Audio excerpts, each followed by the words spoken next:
Welcome to everyone joining us today. We're really excited about getting the gang together, the advocacy groups of Geelong, and introducing everyone to our members. As you know, we've been running these webinars throughout the last 12 months, and thank you again for all of the support and for those attending. Without that support, we wouldn't be able to run them. So, being loud for Geelong, I'd like to welcome our participants today. Julia Baggio, the new CEO of G21. Welcome, Julia. Thank you, Ben. Hello, everybody. Brett Ince, the Executive Director of Tourism Greater Geelong and the Bellarine. Thank you, Brett. Thanks, Ben. Nice to see you all online. Jennifer Cromarty, CEO of the Committee for Geelong. Welcome, Jennifer. Hi, everyone, and thanks, Ben. And hello, David. You're just on mute there, but welcome, David Peart, CEO of the Geelong Manufacturing Council. Hi, everyone. Hey, David. How are you going? Good, thank you. So Julia, welcome to G21 as the new CEO. You've been there a few weeks. Feel free to take the stage and introduce yourself to our audience. Tell us a little bit about yourself. Well, thank you for having me today. I've met you, Ben, obviously, which has been great, and Jen, and David, and so many people around the region already. I think I've clocked up close to 100 meetings in my first six or 7 weeks. So it's been an absolute sort of speed dating mega event, and it's been so enjoyable. I've had many great conversations. Obviously, a very big sort of collaborative region, people working very closely together, which is not always the way or the experience. So I was most recently working at the City of Melbourne for the Lord Mayor, Sally Capp, as her Chief of Staff, and really trying to draw groups together across the city was, a very hard thing to do, just because there were so many people, so many groups, so many people going off in different directions. That sense of collaboration that I'm already experiencing in the Geelong region, it just was not there. So I think that in itself is a massive asset for the region, and it's something that we've just got to keep growing. I mean, I think it's quite unique. I've also worked at federal government level as an advisor across a number of policy areas, including clean energy, climate change, energy efficiency, also in the Attorney General's office, not the current one, but many years ago, probably about 10 years ago, working in that office as well. So a lot of interesting policy work there as well. I've got a background also working in superannuation, so policy around superannuation, which is of course a big thing for all employers to be across and to understand for their workforces. Also occupational health and safety. I did have a stint at WorkSafe, so I've got a fair bit of knowledge around that. So look, a lot of public policy areas that are of great interest to me, but economic development is a very big thing, I think, for me that I want to get my teeth stuck into down in the region. I think there's a lot of potential and just enormous capability. You've got industry at a big scale, a lot of small businesses, you've got Deakin, you've got major employers like the Port, Bowen Health, Bowen Water. So across the board, you've got every single ingredient you need, a collaborative spirit, and you can work magic with all of that together. So I'm looking forward to getting stuck into that. That's so great to hear, Julia. From an outsider looking in, we're so proud of our community here and how we collaborate so well. So that's terrific. And has no doubt Elaine has given you a thorough handover. Big shoes to fill, but no doubt we have great confidence in you being able to do that. Well, I'll only be as good as you guys are able to help me be good as well. So again, it's a collaborative thing. I'll bring my stuff to the table, but there's so much to work with. It's just it's very exciting for me. So thank you. Very good. And I'll come back to you, Julia. But Brett Ince from Tourism Greater Geelong and the Bellarine. Welcome, Brett. And hasn't the last 12 months been a real challenge for you and your members? Yeah, it certainly has been, and you know, when you look at what the tourism industry and the visitor economy's gone through over the last 12 months, you know, the one word that I would say, and I know it's been used a lot, but there is absolute resilience in our region in the way that our operators have been able to transition, really agile, and really focus efforts on how they survive, to be quite honest. So we're very proud of what the industry's been able to achieve, and we're very excited about what 2021 will bring in terms of increase of visitation. Yep. And your role there, so the role of your organisation, just in a nutshell for our members, please describe that for me. Sure, certainly. So for the members and many of you on the line, and I see the attendee list right now, we work really closely with. Tourism Greater Geelong and the Bellarine is the regional tourism organisation for the region of the Greater Geelong and Bellarine area. And when I say that, our area is what is called a tourism region. So it spans from Werribee down into Geelong, the Bellarine Peninsula, but also up into the Golden Plains Shire, up to Meredith, and also the borough of Queenscliff area of Queenscliff and Point Lonsdale. So there's 11 regional tourism boards in the state, and we're all mandated to obviously promote and develop the visitor economy in each of those regions. You know, for Geelong and Bellarine, our focus really is to build a resilient, sustainable and valued visitor economy that celebrates the character and identity of the region. Fantastic, fantastic. And Jennifer, thank you for joining us. And well, got a bit of feedback there. So thank you. So Jennifer, the role of the Committee for Geelong, how do you guys fit in? Yeah, I do answer this question quite a bit. So probably worthwhile keeping on saying this in a more public forum as well. But the Committee for Geelong, in terms of, you know, I work obviously with the Chamber and Brett's Tourism Association and GMC and G21, but I think the key for the Committee for Geelong is, number one, we're independent of government. Even though we talk to government all the time, we're just like the Chamber and GMC. We don't have government funding as part of our core existence. But what we also have is a diverse membership. So while, you know, the Chamber, you're predominantly, I assume, like a business focus, we have businesses as members, but we also have what I'd call government sort of statutory authorities, you know, TAC, WorkSafe, NDIS, a lot of organisations that have a face to government, as well as a significant not-for-profit sector. So we have community members who help advise us on policy. So our independence of government, our diverse membership, and then also our purpose around using research as a way that we try and drive long-term strategic thinking. So we commissioned a lot of research, big research project last year, Resilient Geelong, which we were really proud of, which was just one of many research projects that we've had over the 20 years of the Committee for Geelong. So what we try and do is try and take politics as much as we can out of it and really look at what's the best thing for Geelong, and our members all buy into that purpose, essentially. Fantastic. And David, the same question for you, if you don't mind. How do the Manufacturing Council fit into Geelong? Yeah, hi Ben. So Geelong has got a rich history in manufacturing, and we believe that the economic contribution of manufacturing can increase to our community and goes hand in hand with community development. So working with our members to increase their capabilities, enhancing the entrepreneurial ecosystem of our region and contributing to areas of common benefit for our members is the way we help them to help the economy, to help our community.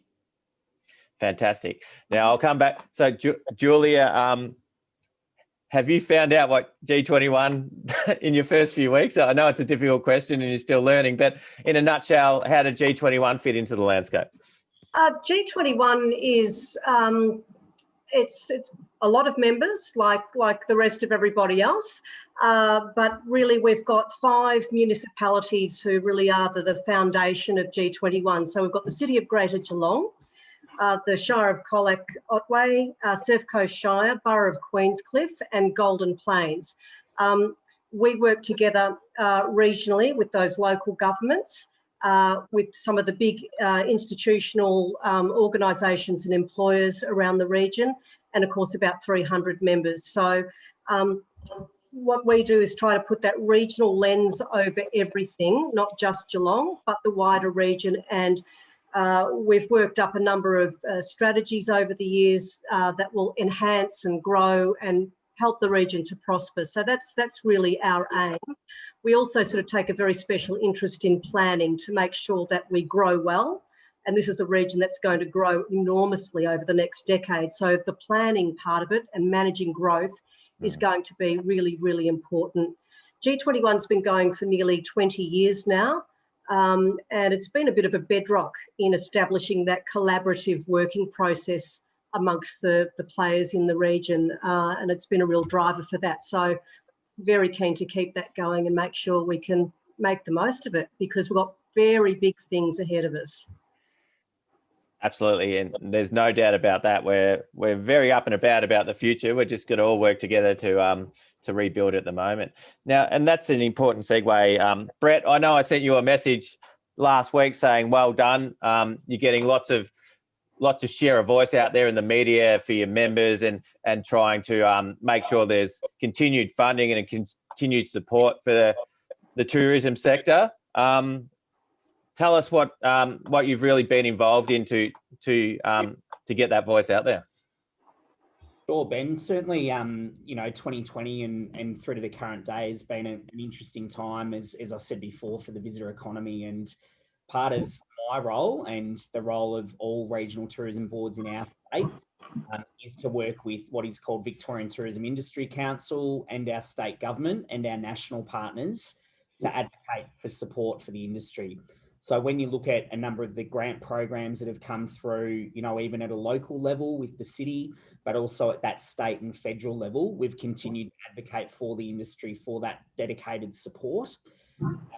Certainly what I would say is that it's really important to continue to look at the breadth of our membership. So we have members, and we have upwards of 800 members with Tourism Geelong Ballerine that are your larger players with multiple hospitality venues, through to very much your family businesses that their livelihood survives on those businesses being there, and to push through COVID.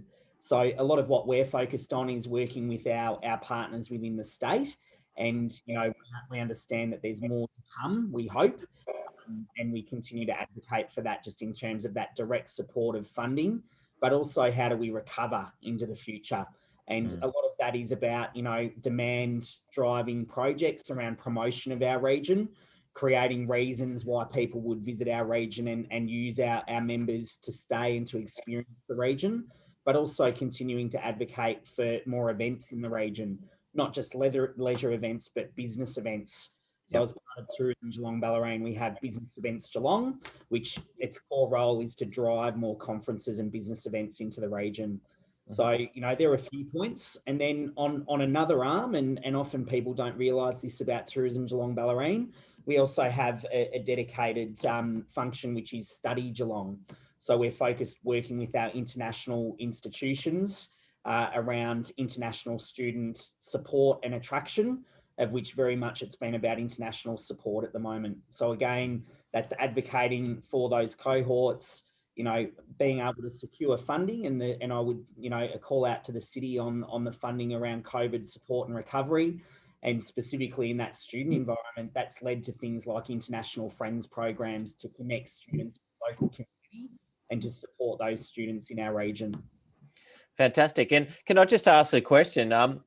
How confident are you of continued federal support or targeted support for the tourism industry post JobKeeper in a week's time?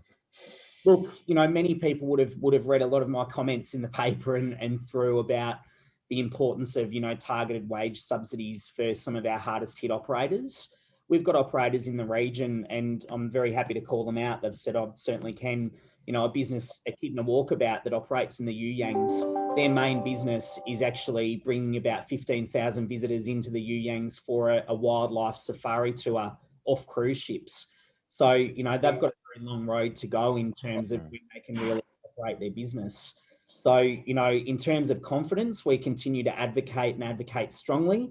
We hope if it isn't targeted wage subsidies, could it be, that continuation of relief or recovery funding for those hardest hit businesses? Yeah. I've certainly had many conversations with travel agents who continue to be so hard hit, and it's really whilst we're all really positive and rebuilding our city together post COVID, there still are a lot of industries that have been tremendously hard hit, the tourism industry and small businesses in general, and we need to do our best to make sure we take them along on the journey. Jennifer, great job this year bringing the Geelong Collective together and promoting that one Geelong voice. Tell us a little bit about the Geelong Collective and how's it going?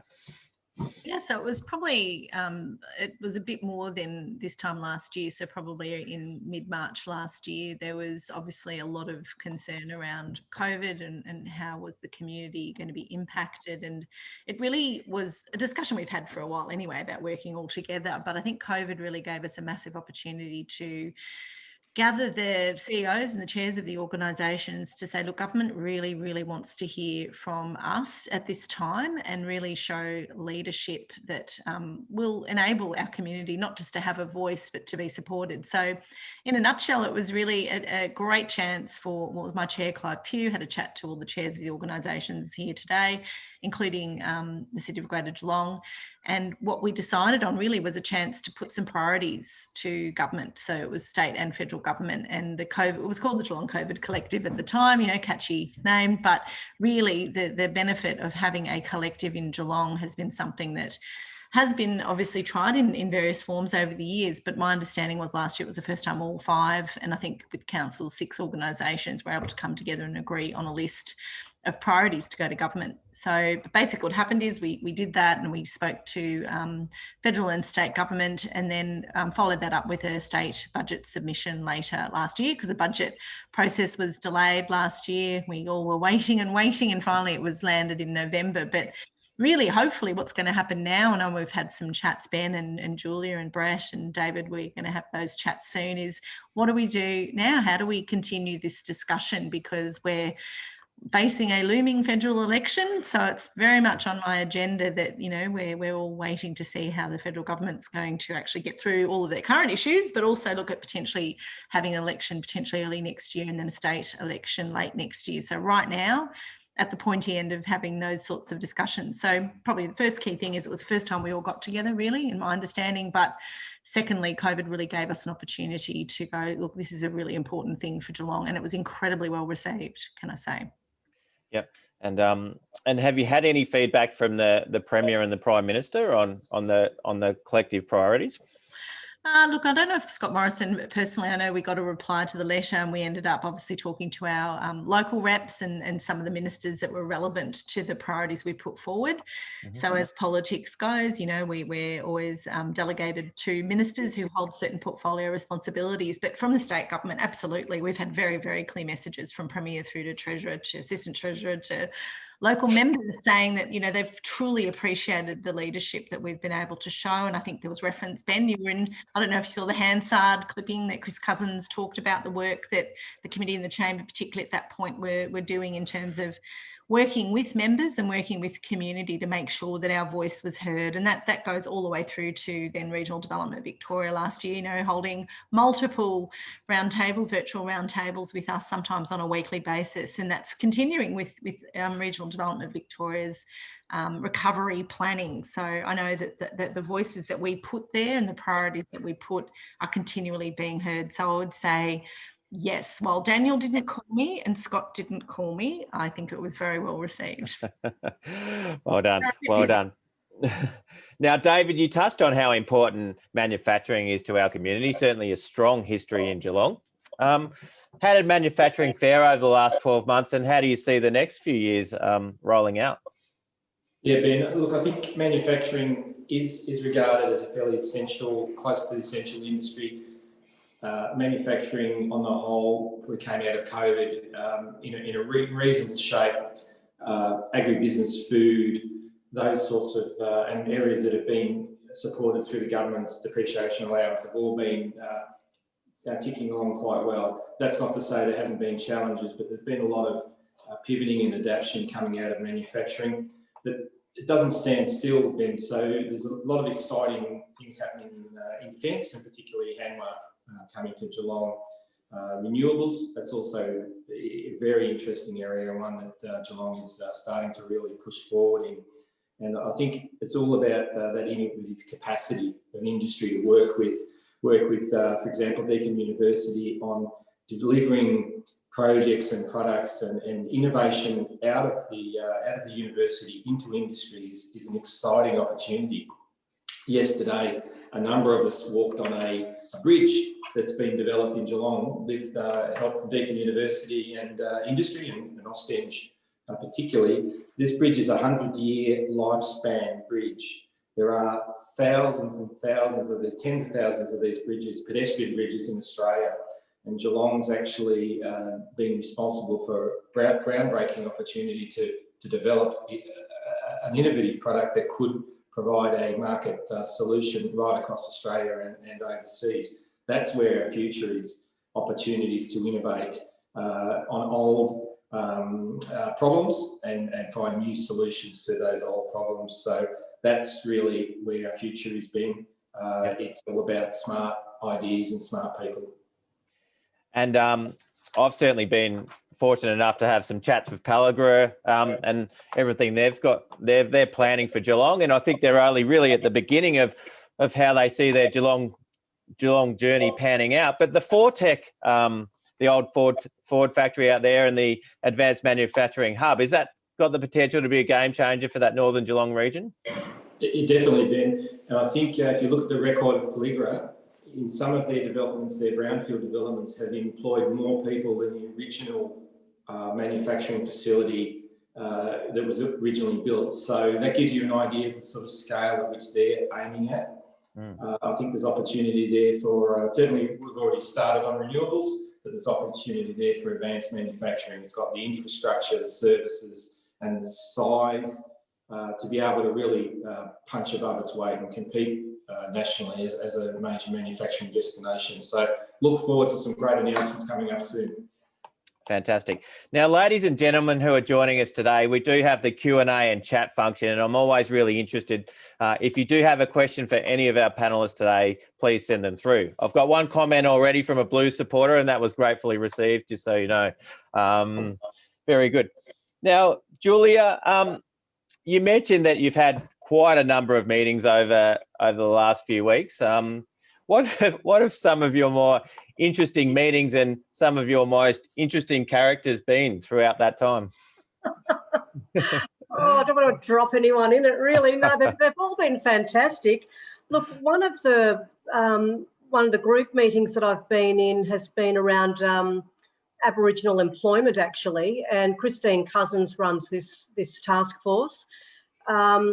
Enormous number of construction projects going on across the board, and built into the employment framework, the procurement framework is making sure that there are jobs for Aboriginal people, to make sure that we're providing that pathway into good jobs. Unfortunately, the connect is not happening. So we're exploring with Jala Pulford, the Employment Minister, and other groups. Matt Stokes is leading the way on this to find out what are those barriers, why is the uptake not there. So that's been one that's very much on my mind, because it just seems to me to be such an easy thing to connect up, but somehow there's a barrier there. I've had terrific meetings also with Brett and Jen. I've had some wonderful things out at Deakin, and again around Manor Futures, where the announcement was made that they're going to invest to double the size of their Manor Futures campus, and some of the exciting stuff that's going out there. I've met with some of the scientists who are working with industry and developing new products. One of them, Dr. Murray Height, he develops technology that they can put into textiles to stop bacteria and viruses. This is the topic du jour. And he's working across the globe out of Deakin, out of Geelong, and that's incredibly exciting to hear that. The more of that we can invest in across the region, we're just going to be a powerhouse. So that's been terrific. Look, there's so many I could mention, but they're two of the top ones, and I know you want to hear from the other panellists, so I'll stop there.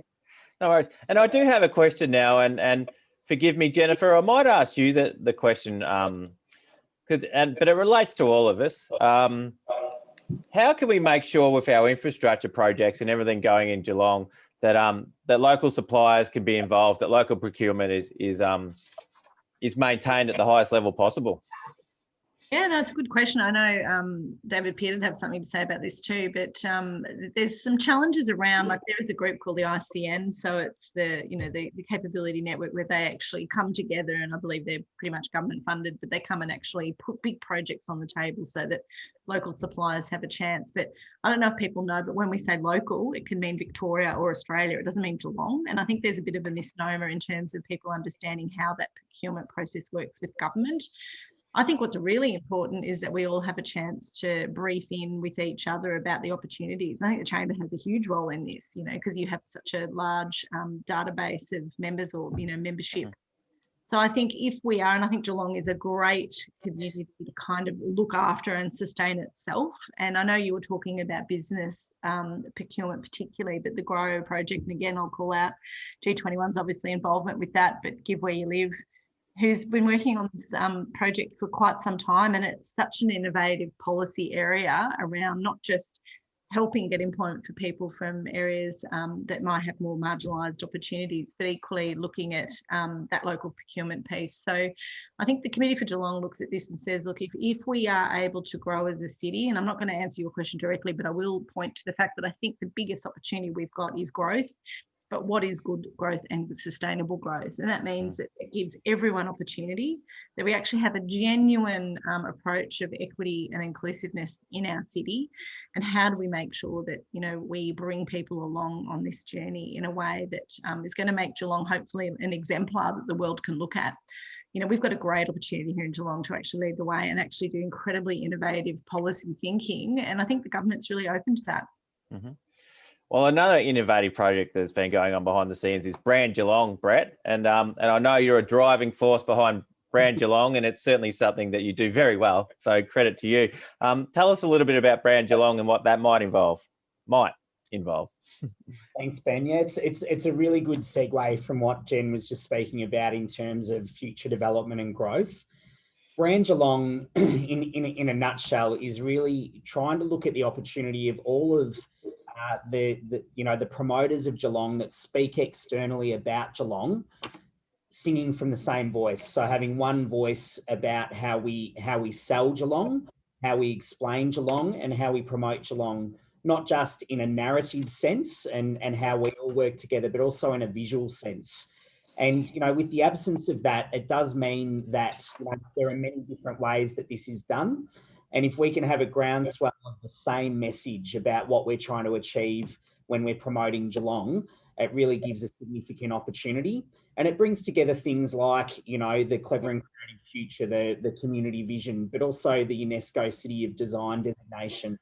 And from our point of view, that is something that tourism, has a main focus of how we position Geelong from a visitor perspective. But this is actually much more than that. This is about positioning the region from a live, work, invest, certainly, looking at the different sectors that promote Geelong, trying to attract, employment into Geelong and so forth. All of those things relate. And if we can sing from one voice and be Team Geelong in that scenario, that's a really significant opportunity for the region as we move forward.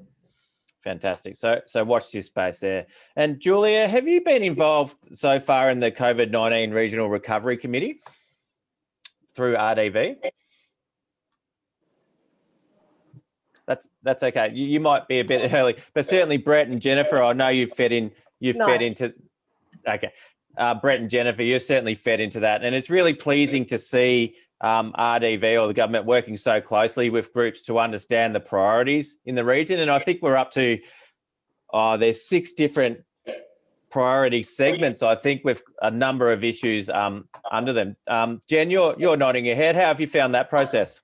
Yeah, I was actually going to say, I didn't mean to kind of barge in there, but it's not, and the RDV piece is really important. And, we've been pleased to be able to, and I'll mention Resilient Geelong again, if anyone wants to read the research, but, we've used that to really inform RDV's work. And I think it's been a hugely valuable conversation, but I'll give a plug to, I don't know if you can plug the Bowen Region Partnerships, but I've just been appointed appointed to that, you know, the Vice Chancellor, Ian Martin's the chair, and how the Bowen Partnership, the Bowen Region Partnership, integrates into the work of RDV in terms of recovery planning is also really important. And it's a really good example of local stakeholders all working together to actually not just help the region through this recovery, but have and continue to be really resilient long term. So yeah, pretty involved. I think actually reminded me now I'm supposed to have a meeting, I think tomorrow. I haven't had it confirmed in my diary, but you know, there's some really, really wonderful things that the local state government reps are doing. And, you know, they also are able to connect in the federal sphere. You know, so we have some really, really great bureaucrats and politicians working on this with us. Yeah, certainly. I've definitely found Paul and Stephen to be really passionate supporters of Geelong here at RDV. So it's good to have them on board. Just from the Chamber's perspective, we've also been really involved speaking directly with Jala, the Small Business Minister, and advocating on behalf of Geelong businesses. And she's great. I've found her to be really open and listens really well. We've also fed into the Small Business Ministerial Council, and Bernadette, my predecessor, continues to be our member for Geelong on that council. So that's a direct line of straight into government as well. The Chamber's also been part of the newly formed Victorian Regional Chamber Alliance, and all of the regional chambers have been working really closely, very closely together to advocate on behalf and to have that regional voice of regional businesses, and to ensure that the regional areas don't miss out. And we've felt really heard by government, whether that's Martin Pecula or Jala, and the Treasurer as well. So that's been really important. And I want our members to understand that we have been really active behind the scenes, and these conversations are going on, which no doubt all of our panellists would agree. David, if I come back to you, and we do need to finish up shortly, but I don't want to rush, but if you had 3 wishes for the city, David, what would they be from the manufacturing perspective? Yeah, Ben, I think if I could just make a quick comment on that procurement side of things, I think that's something that really we need to do a lot better. And I think there's some really good and bad examples of the local procurement. And that's probably my first wish, that we can have the economic growth that benefits our community and around things like advanced manufacturing, innovation, culture, but it needs to be sustainable. I think Jen said that. Equity, I think that's definitely, we need to increase equity in doing so in economic growth. So we need to bring everyone with us. We need to bring the areas of Geelong that are struggling with us. And that's into the third level of community improvement. If we're going to improve our community as a whole, we need to look after each other a lot better. We need to help raise equity in some of those areas. So things like unemployment, we need to get rid of those pockets of unemployment that are not performing. So we need to help those areas reduce unemployment. That's definitely my 3. So economic growth, equity, and improving the community. We believe we can do that. Advanced manufacturing, and manufacturing has a big role to play in that, as well as innovation. And I think there's some positive signs that we're on the right track. We just need to keep working hard. Yep. And Julia, if you don't mind me swinging over to you, what are your 3 wishes for our city? And noting that you're probably still in development for some of these. Oh, look, I endorse what David has said. You know, they're three very important principles and ideas. But look, on a practical front, getting the region back on its feet very quickly in the next 12 months. Let's get that tourist traffic back. Let's get the international students back, and let's just get going again. Let's grow well. Let's plan over the next 10 years how we do that sustainably, equitably, and third, the big picture. Let's make this the most livable region in Australia, and all those components fit within that frame. Excellent. Well done. And from my perspective, I reiterate that I really want infrastructure to keep up with population growth so that we maintain the lifestyle that we love so much in Geelong. We want people to come here, but let's make sure it remains livable. I love, you know, Brett will know this. I'm a passionate supporter of the Brand Geelong project, and I'd love to have a banner under which we all work together, and that, you know, that we can all support, and makes us more proud to be in the city that we're in. And I also want to see more new business initiatives. One thing I worry out of COVID is that a lot of small businesses have been hard hit and have left the market. and also there may well be a lack of confidence for small businesses entering the market, and they're so important. They employ so many people, and small businesses become big businesses, and they drive a lot of innovation. And I want Geelong to be open for business, which also includes a discussion around our commercial rates as well, and how they can be they can help businesses perform. Jennifer, 3 wishes. I can say ditto to what people have said earlier, so I'll just add some new stuff and say, look, there's some really significant infrastructure needs that we have. I know you mentioned that, Ben. So I think we're all pretty aware of the Fast Rail project, but we really need to get cracking with the duplication and then the connections between South Geelong and Geelong. So this is all the stuff that Department of Transport are working on, but it takes a really long time. We just need to land it. So I'll add in then a train station for Avalon and some road infrastructure for Spirit of Tasmania. So there's some things that we all agree on. So I'll just add those. But on a more kind of holistic level, I think, a city that reflects and respects the culture and history of Wadawurrung. I think we've talked about this at multiple forums. We've just got to do better. And then also the city deal, which is really an interesting one to be involved with. But I just really want to see the 3 levels of government land a way to work together that is sustainable and long term. And I know there's growing pains and there's challenges working with 3 levels of government. But the point of the city deal, yes, is to get projects like the convention centre up, but it's actually to get them to actually have a model to work together for the future. So I might say it's a Christmas wish to get that landed and clear, and that we can actually use that model to actually put other projects up. Fantastic. And Brett, to finish off, 3 wishes for Geelong. It's a good link to go on from City Deal. Certainly from my point of view, to see the Geelong Convention Exhibition Centre over the next few years, that is an absolute wish for me, because it does drive business visitation, but also knowledge exchange. And we speak about Deakin as being so important to the region. Having the convention centre will really link and drive that investment of the supply chain as well. A wish is definitely to see that visitor lens put on the Geelong CBD, and how we can align that in terms of more hotel developments, the opportunity to grow that overnight stay and spend. And ultimately that leads to more jobs for our community. So how we can then align those ongoing jobs for our community and allow our community to retrain to be able to secure those jobs through our education partners. And probably the final one, Ben, from my point of view, and we've just been resetting our corporate plan. So certainly, to see that Geelong Ballerine is a world-class inclusive destination that inspires visitors to create memories and depart with the desire to return. So that's definitely, in my view, an opportunity we have as Geelong Ballerine to stand up in our own right as a really strong world-class destination. Fantastic. And I think we all agree with those. And well done to everyone. Thank you for joining us today, ladies and gentlemen. We will wrap up there. To all of the people that tuned in, again, we can't do these without the confidence of knowing we have your support. So thank you for tuning in today. Julia Baggio, the CEO of G21. Thank you, Julia.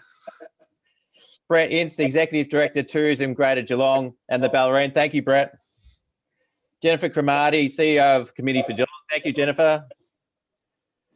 And David Piet, CEO of the Geelong Manufacturing Council. Thank you, David. It's been. Have a great day, guys, and thank you for joining us. Thanks everyone. Ben.